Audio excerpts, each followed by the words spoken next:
بيقولوا دايما إن التاريخ يكتبه المنتصرون، وإن كل رواية تاريخية لها جانب آخر هي رواية المنهزم. والقصة التاريخية اللي هكلمك عنها دلوقتي دي مش قصة، دي فعلا حوار، دي حاجة غريبة جدا. انت تعرف ان في 10 ايام اتحذفوا من التاريخ بالكامل، ودي لا رواية مهزوم ولا منتصر، دي الرواية الرسمية الوحيدة. الكلام ده حصل سنة 1582 لما نام العالم وصحي لقى نفسه نط 10 ايام، وتحديدا يوم 4 اكتوبر تاني يوم مباشرة كان 15 اكتوبر. والحوار التاريخي اللي بقوله لك ده حدث فعلا، ومفيش اي نظريه مؤامره في الموضوع. وده لان العالم زمان كان بيستخدم نوع من انواع التقويم اسمه التقويم اليولياني. التقويم اليولياني ده يا سيدي تم تاسيسه ووضعه سنه 46 قبل الميلاد على يد مين؟ يوليوس قيصر. بس المشكله في التقويم ده انه كان فيه غلطه صغيره شويه، وكل سنه فيها غلطه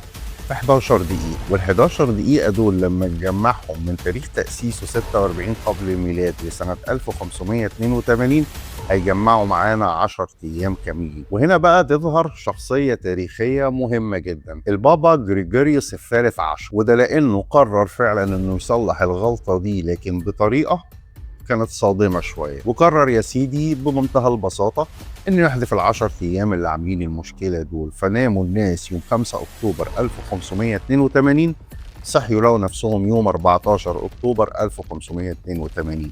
تقدر ترجع على الكالندر وتشيك، خليك فاكر 1582 هترجع كتير، لكن شهر 10 هتلاقي يوم 5 مباشرة بعد يوم 14، وفي 10 أيام مش موجودين. ودي عموما نظرية موجودة عند الغرب، في ناس بتنادي بيها واسمها فانتوم تايم هايبوثيسيس. فأنا مش جايب لك كلام من عندي، دي نظرية اسمها نظرية الوقت الشبحي، واللي بتدعي إن الدارك ايجز 300 سنة بتوع العصور المظلمة هما كمان اصلا ما حصلوش. وبالمناسبة يعني مش كل الدول التزمت بقرار حذف ال10 ايام، في بعض الدول قررت وحذفت، لكن مثلا بريطانيا ما قررتش ان هي تمشي على الكلام ده وتحذف ال11 يوم الا سنة 1752. وفعلا هم كمان حذفوا 10 ايام من التاريخ. يعني فعلا في كتاب التاريخ بدون نظرية مؤامرة في 10 ايام كاملين مش موجودين نهائيا، بأحداثهم وبتواريخهم وبكل اللي حصل فيهم. والسؤال المهم، هل ال10 أيام دول بس اتلغوا على الورق،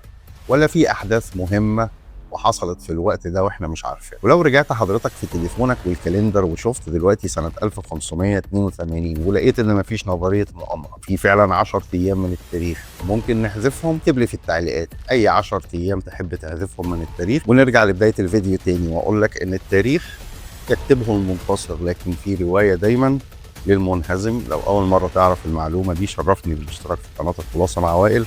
سلام.